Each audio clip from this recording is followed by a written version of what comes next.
29 G ஸ்குவாடும் stone பெஞ்சும் சேர்ந்து தயாரிக்கிற படம். என் ப்ரொடக்ஷனில் இது ஃபர்ஸ்ட் படம்.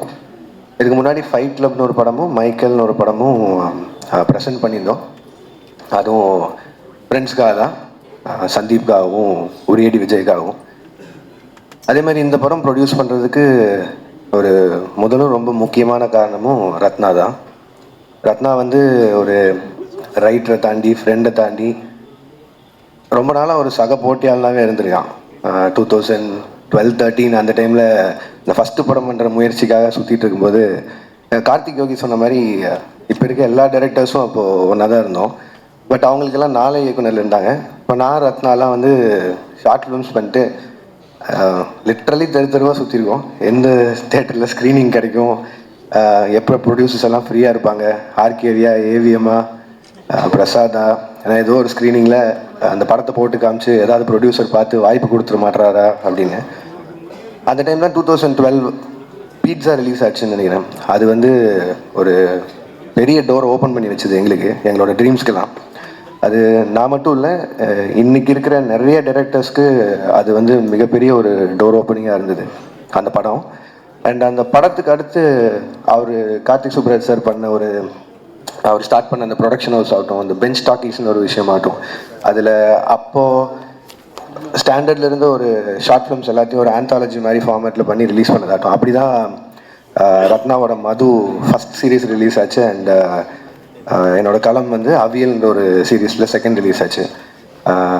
கார்த்திக் சார் அண்ட் அவன் மட்டும் இன்ட்ரூவ் பண்ணல, டெக்னிக்கலாக பார்த்தா எனக்கும் அதான் ஃபஸ்ட் ஃபீச்சர் ஃபிலிம் நீங்கள் தான் இன்ட்ரூவ் பண்ணி நினைக்கிறேன். ஸோ அன்னைக்கு வந்து எங்களுக்கு அடைக்கலம் ஆதரவு எல்லாம் கொடுத்த ஒரு கம்பெனி வந்து ஸ்டோன் பெஞ்சாக தான் இருந்திருக்கு. அதுக்கப்புறம் லேட்டராக ஃபர்ஸ்ட் ஃபிலிம் வந்து மது வந்து அவங்க பெஞ்ச் டாக்கீஸில் ரிலீஸ் பண்ணதை தாண்டி அவனோட டெபியூவை அவங்களே பார்த்துக்கிட்டு அதை மேயமானுக்கு ஃபீச்சர் ஆக்கி ரிலீஸ் பண்ண மாட்டோம். ஸோ அது அப்போலேருந்து இப்போ வரைக்கும் இதில் ரொம்ப சந்தோஷமாக இருக்கிறது, எல்லாருமே யுனைட்டடாக இருக்கும், எல்லாருக்குமே என்ன பண்ணுறோன்னு தெரியுது, ஒருத்தருக்கு ஒருத்தர் ரொம்ப ஆறுதலாக இருந்திருக்கும் இந்த ஃபீல்டில்.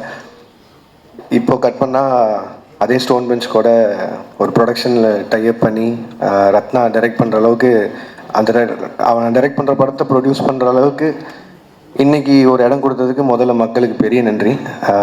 அது வந்து இந்த ப்ரொடக்ஷன் ஹவுஸ் ஆரம்பித்ததுக்கு காரணமே அதுதான். நம்ம வளரும்போது முடிஞ்ச அளவுக்கு கூட இருக்கிறவங்களையும் எவ்வளோ முடியுதோ கூட்டிகிட்டு போயிடலான்னு.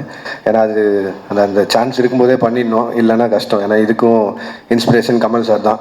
சினிமாவில் சம்பாதிச்சதை சினிமாலேயே போடணுங்கிறது ஒரு மிகப்பெரிய பாடம் அவர்கிட்ட இருந்து கற்றுக்கிட்டது. ஸோ இந்த படம் மட்டும் இல்லை, இன்னும் அடுத்தடுத்து ப்ரொடக்ஷனில் வரப்போகிற நிறைய படங்கள் வந்து எல்லாமே புது புது டேலண்ட்ஸாகவும் இருக்க போகிறாங்க, நிறைய ஃப்ரெண்ட்ஸ் அசோசியேட்டடாக இருந்தவங்களும் இருக்க போகிறாங்க. அதுக்கு 29 ஒரு பிள்ளையார் சொல்லியாக இருக்கும்னு நினைக்கிறேன். என்னோடய படங்களுக்கு நீங்கள் கொடுத்த ஆதரவு மாதிரியே இந்த படத்துக்கும் இந்த இந்த இந்த ப்ரொடக்ஷனில் வர ஃபர்ஸ்ட் படத்துக்கும் உங்களோட ஆதரவு தருவீங்கன்னு நம்புகிறேன். அண்ட் இந்த படத்தோட கதை கேட்காததோ இல்லை எதுவும் பார்க்காதோ வந்து அது எப்படி சொல்கிறது, ரொம்ப வாண்டடாக வேணும்னு பண்ணதில்லை. எனக்கு வந்து ரத்னா வந்து இன்னுமே ரெஸ்பான்சிபிளாக ஃபீல் பண்ணோம். நான் அவனை இவ்வளோ குருட்டுத்தனமாக நம்பினா அவன் இன்னும் பயந்து ஒன்று பண்ணுவாங்கிற ஒரே ஒரு நம்பிக்கையில் தான் நான் இப்போ வரையும் படமும் பார்க்கல, கதையும் கேட்கல. இப்போவும் சொன்னேன், பட் ஆனால் நான் தேட்டரில் எல்லோரும் கூடயும் பார்த்துக்கிறேன்னு சொல்லிட்டேன். ஸோ நானும் உங்களை மாதிரியே இந்த படத்தை பார்க்குறதுக்கு ஆவலாக இருக்கேன்.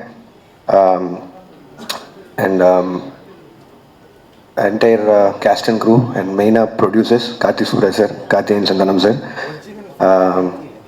ரத்னா, எல்லாருக்கும் வாழ்த்துக்கள். அண்ட் வித்து, பிரீத்தி, ஷான், மாதேஷ், மகேந்திரன், எல்லாருக்கும் வாழ்த்துக்கள். படம் May 8 ரிலீஸ் ஆகுது, தேட்டரில் பாருங்கள். உங்கள் விமர்சனங்களுக்கு வெயிட்டிங். அண்ட் நல்லா இருந்தால் ஒரு 4 பேரை பார்க்க சொல்லுங்கள். அதுக்கு முன்னாடி ரிலீஸ் ஆகிற கரை படத்துக்கும் அண்ட் பின்னாடி ரிலீஸ் ஆக போகிற கருப்பு படத்துக்கும் சேர்த்து வாழ்த்துக்கள். And RJ பாலாஜன், thank you for coming and thank you for the clarification also. And நன்றி, வணக்கம், தேங்க்யூ.